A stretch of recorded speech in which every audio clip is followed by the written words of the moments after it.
México guarda bajo su tierra más oro del que el mundo imagina. Pero no está en bóvedas ni bancos, está en mapas olvidados, en cofres sellados bajo tierra, en cuevas que nadie ha vuelto a pisar desde hace siglos.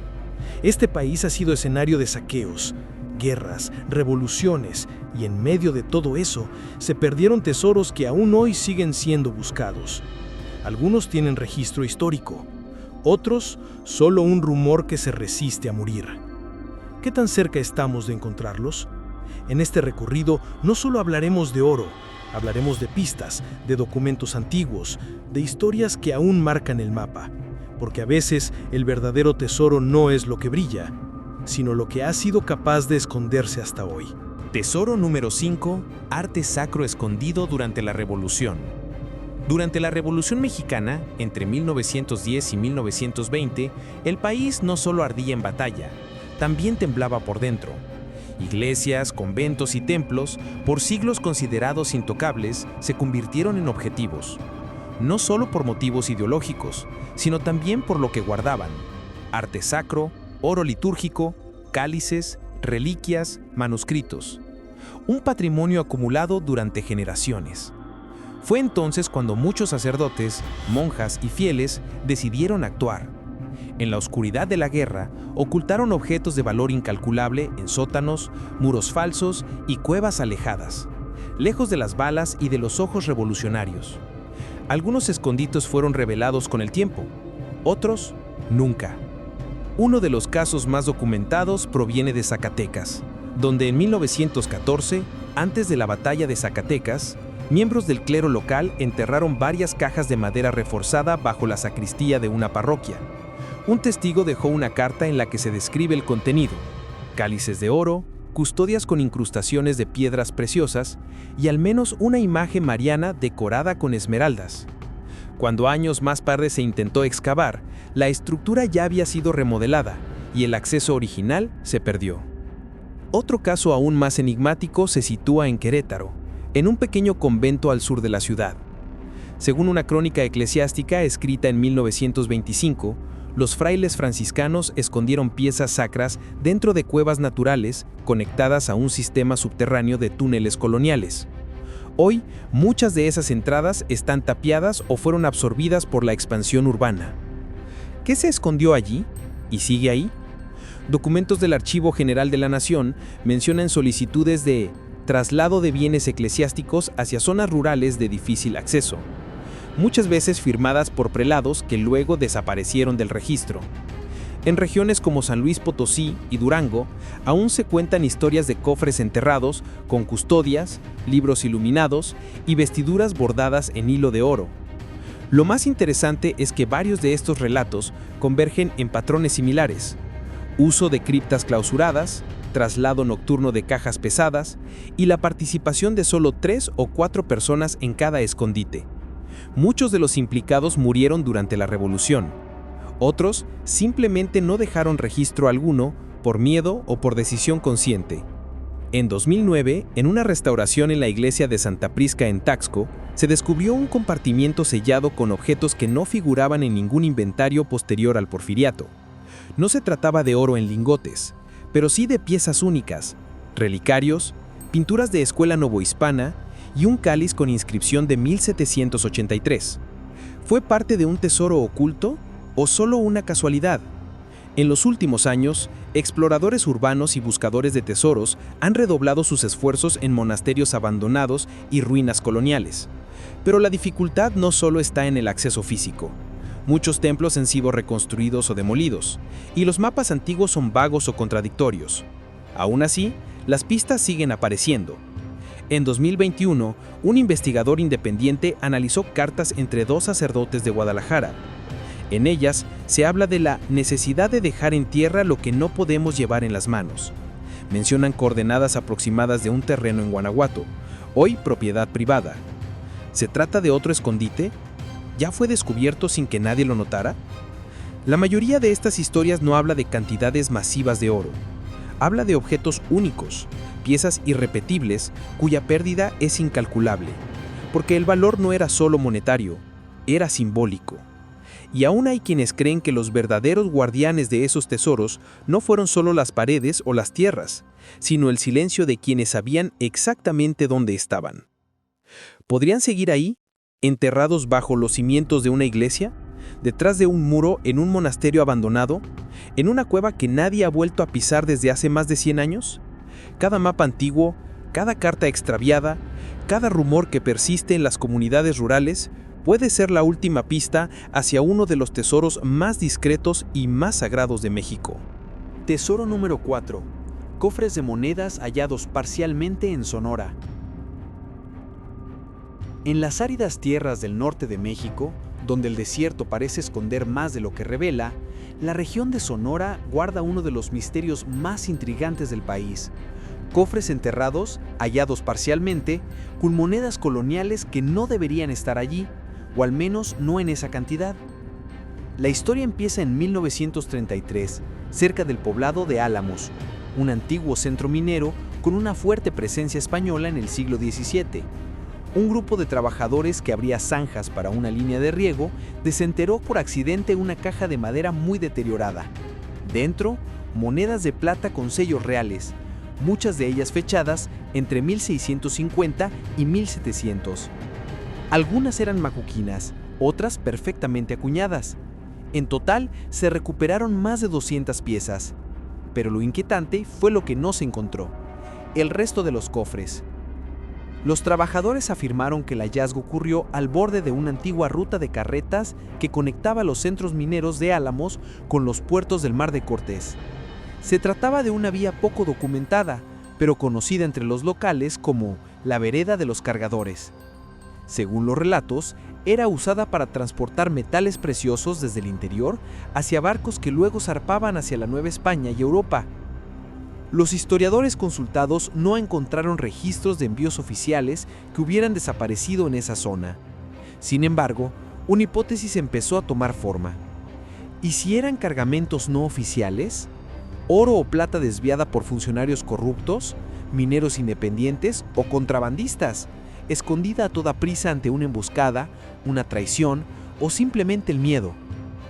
En los años 70, un buscador de tesoros amateur afirmó haber encontrado otro cofre parcialmente destruido, esta vez cerca de Navojoa.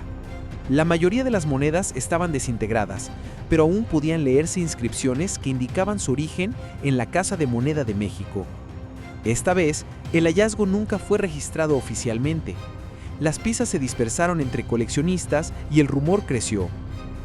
En los últimos 30 años, se han documentado al menos 5 reportes independientes de hallazgos similares en Sonora, todos en zonas relativamente cercanas, siempre con las mismas características: cofres deteriorados, monedas reales de plata y ausencia de registros coloniales que expliquen su presencia.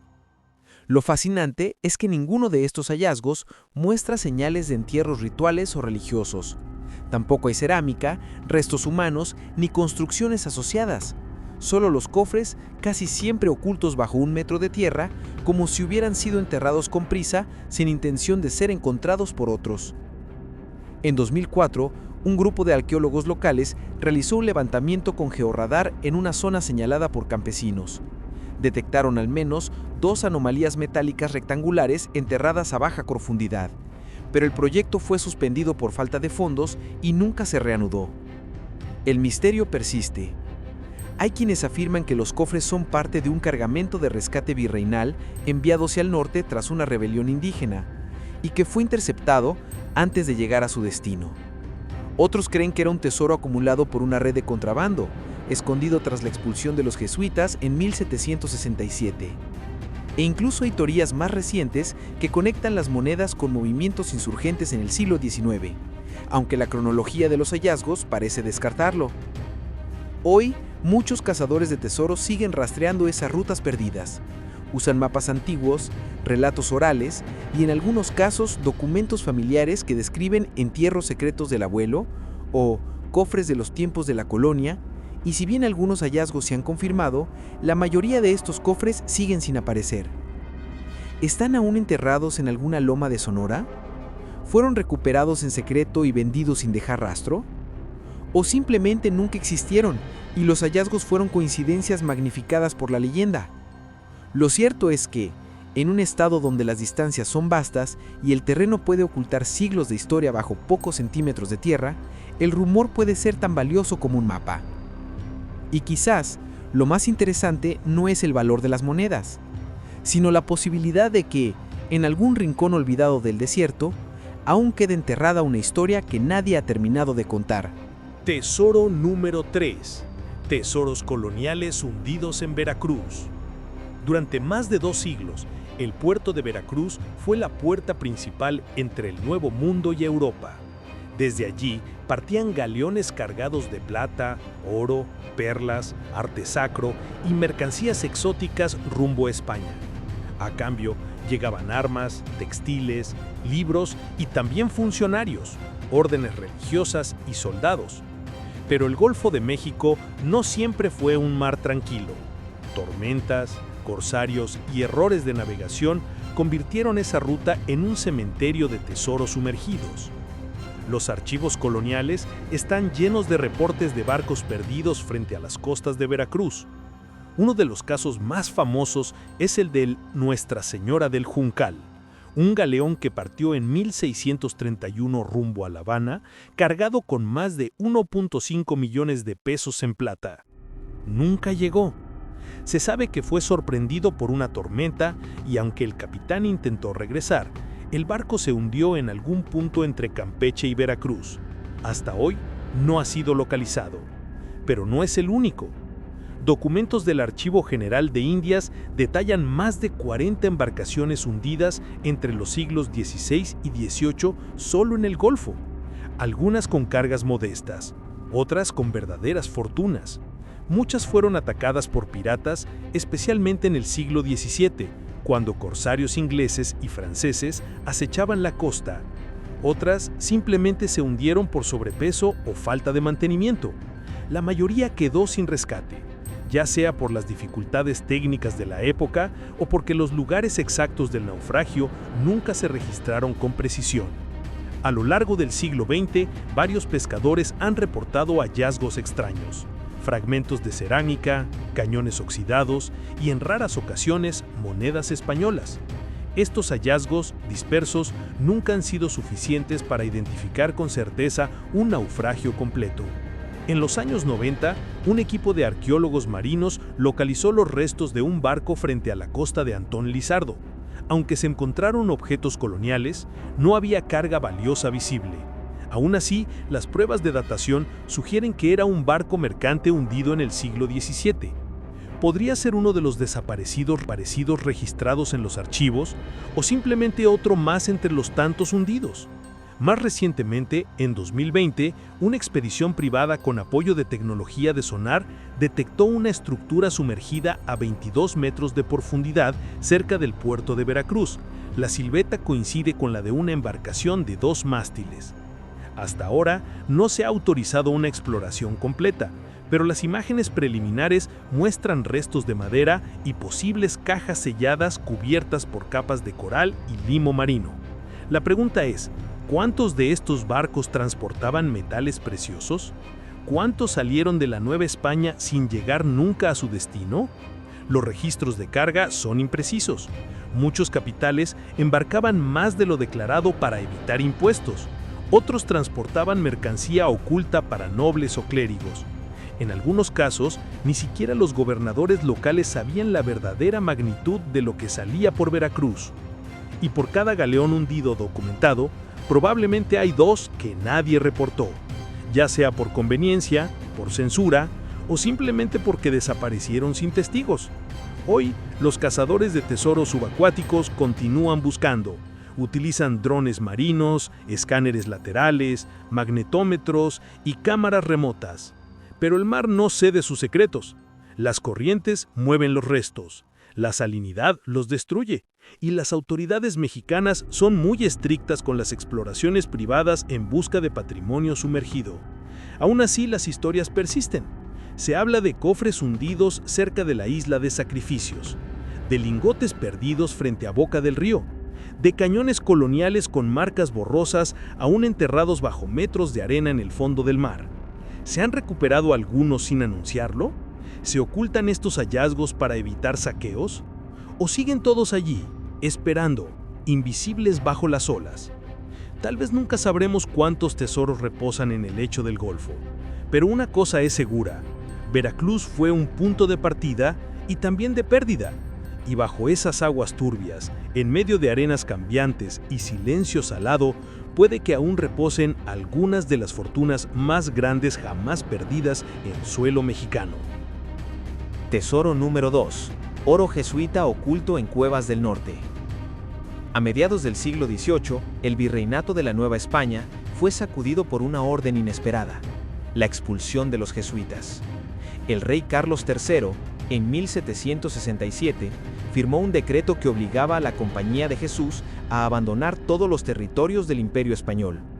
En México, esto significó la salida abrupta de cientos de misioneros, maestros y administradores. Pero también dejó atrás una pregunta sin respuesta: ¿qué pasó con los bienes, el oro y las riquezas que los jesuitas habían acumulado durante casi 2 siglos?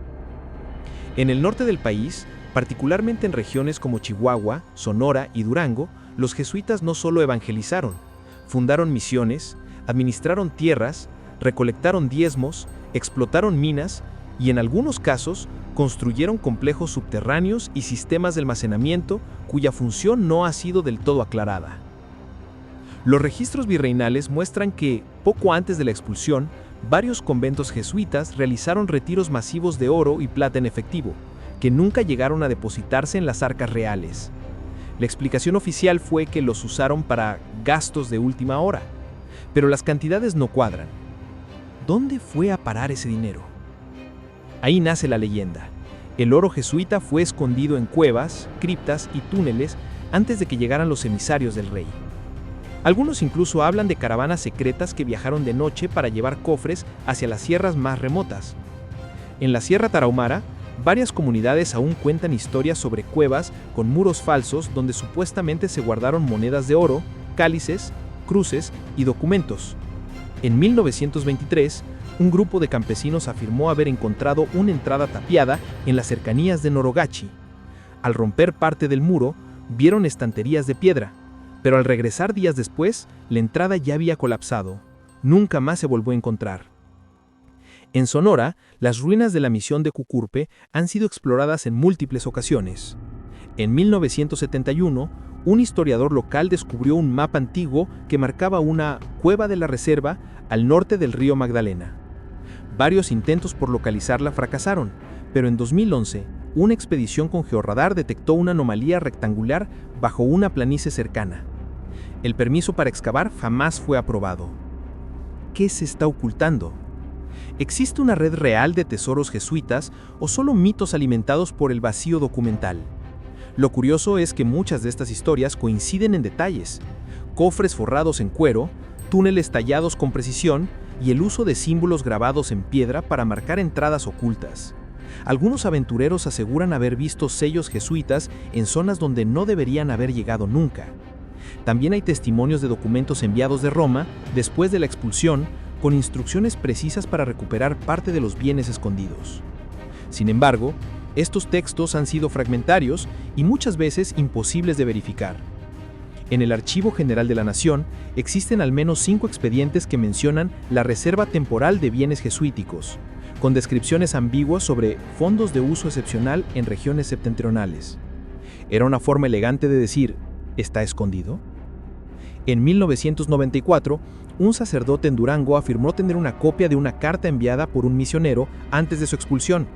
En ella se detalla una mina oculta con entrada disimulada donde se habrían guardado 12 barras de oro y varios códices. El documento fue analizado por paleógrafos, pero su autenticidad sigue en debate. Lo fascinante del tesoro jesuita no es solo su posible existencia, sino la sofisticación de su supuesto ocultamiento. A diferencia de otros tesoros enterrados por desesperación, este parece haber sido planificado con tiempo, con códigos, mapas cifrados y conocimiento del terreno. Hoy, muchos de estos sitios están en propiedad comunal o en zonas de difícil acceso, y aunque se han hecho exploraciones académicas, ninguna ha dado con un hallazgo conclusivo. Pero el interés no disminuye, porque si hay un tesoro en México que une historia, estrategia, fe y misterio, es este. El oro jesuita sigue siendo más que metal. Es un rompecabezas aún sin resolver. Tesoro número 1. El tesoro de Moctezuma tras la noche triste. Es sin duda el tesoro más legendario de la historia de México. El más buscado, el más nombrado y hasta hoy el más perdido. Cuando Hernán Cortés y sus tropas fueron derrotados por los mexicas la noche del 30 de junio de 1520, lo que hoy conocemos como la Noche Triste, no solo dejaron atrás cientos de soldados muertos, también dejaron un cargamento inmenso de riquezas saqueadas durante meses. Oro, joyas, ornamentos rituales, discos de obsidiana decorados con piedras preciosas, una parte del tesoro de Moctezuma que nunca volvió a aparecer. Los cronistas españoles como Bernal Díaz del Castillo narran con detalle cómo los conquistadores, deslumbrados por el botín, cargaron sus mochilas con más de lo que podían llevar. En su retirada por los canales de Tenochtitlán, muchos murieron ahogados, hundidos por el peso del oro que intentaban salvar. Durante años se dijo que ese tesoro se perdió para siempre en los canales del lago, pero otros relatos abren posibilidades aún más misteriosas. Algunos indígenas aliados de los españoles afirmaron que, antes de la emboscada, sacerdotes mexicas lograron recuperar parte del oro saqueado y lo llevaron de vuelta al corazón de la ciudad. ¿Dónde lo escondieron? Nadie lo sabe. Las versiones difieren. Unos hablan de cavernas, otros de templos subterráneos. Hay quienes aseguran que fue enterrado en las afueras de la ciudad, lejos del alcance español. Con la caída definitiva de Tenochtitlán un año después, el tesoro nunca fue recuperado en su totalidad. Cortés exigió que se buscara, se interrogó a nobles mexicas y se registraron los templos uno por uno, pero el oro no estaba. Y aquí es donde comienza la verdadera leyenda. Durante el siglo XVII, exploradores y aventureros reportaron hallazgos de piezas mexicas en zonas alejadas del Valle de México. Morelos, Puebla, incluso Guerrero. Muchos de estos objetos tenían incrustaciones que coinciden con las descripciones del tesoro perdido, pero sin una marca directa que los vincule a la noche de la huida, su origen sigue siendo especulativo. En 1981, una obra en Tacuba, una de las rutas por donde escaparon los españoles, reveló fragmentos de madera y cerámica prehispánica bajo varios metros de tierra. Arqueólogos sugirieron que podría haber sido parte de un canal colapsado, y aunque no se halló oro, la zona sigue siendo considerada un punto clave en la búsqueda. Más recientemente, en 2020, se confirmó como auténtica una pieza de oro encontrada en 1981 en la zona de Popotla. Se trata de una barra fundida, analizada por expertos del INAH y del Museo del Oro de Colombia. El análisis reveló que fue hecha con técnicas indígenas a partir de objetos fundidos, y su datación coincide con el periodo inmediato posterior a la Noche Triste. Aunque la barra pesa apenas 2 kilos, representa la primera prueba física directa de que parte del oro de Moctezuma fue fundido tras el saqueo. ¿Es esa barra una pista? ¿Una prueba de que hay más? Algunos investigadores creen que gran parte del tesoro fue escondido en zonas lacustres hoy urbanizadas. Según esta teoría, bajo las calles de la Ciudad de México podrían yacer cámaras o túneles aún inexplorados, donde se escondió el oro para protegerlo del saqueo total. Otros sostienen que fue trasladado fuera del valle, hacia regiones más seguras para los mexicas. La Sierra de las Cruces, el Ajusco y ciertos puntos de Puebla han sido objeto de expediciones privadas, pero sin resultados oficiales. Más allá del oro, lo que se perdió esa noche fue una parte del alma ritual del Imperio Mexica. El tesoro de Moctezuma no era solo riqueza, era símbolo, poder y sagrado. Y quizá por eso mismo su desaparición sigue generando preguntas. ¿Fue enterrado por voluntad? ¿Fue disuelto, fundido, dividido y oculto a propósito? ¿O simplemente aún está ahí, esperando bajo capas de concreto, tierra y siglos de silencio? El tesoro de Moctezuma es más que una búsqueda arqueológica. Es la cicatriz dorada de una historia que aún no termina de cerrarse. Hemos recorrido caminos antiguos, mapas incompletos y silencios enterrados. Cada uno de estos tesoros no es solo una promesa de oro. Es una pregunta abierta que el tiempo no ha querido responder del todo. Las monedas halladas en el norte, las piezas sacras ocultas por fe, los galeones sumergidos en Veracruz, los túneles que aún guardan secretos jesuitas y el enigma mayor, el tesoro imperial de Moctezuma. Todos ellos tienen algo en común. La historia los nombra, pero aún no los alcanza. Quizás lo más valioso no está en el oro fundido ni en los cofres enterrados. Está en el viaje de buscarlos, en lo que descubrimos sobre nuestro pasado mientras intentamos descifrarlo. Porque al final, México no solo es tierra de tesoros ocultos, sino de historias que aún vibran bajo la superficie. Sea la posibilidad de que alguno de ellos esté más cerca de lo que imaginamos.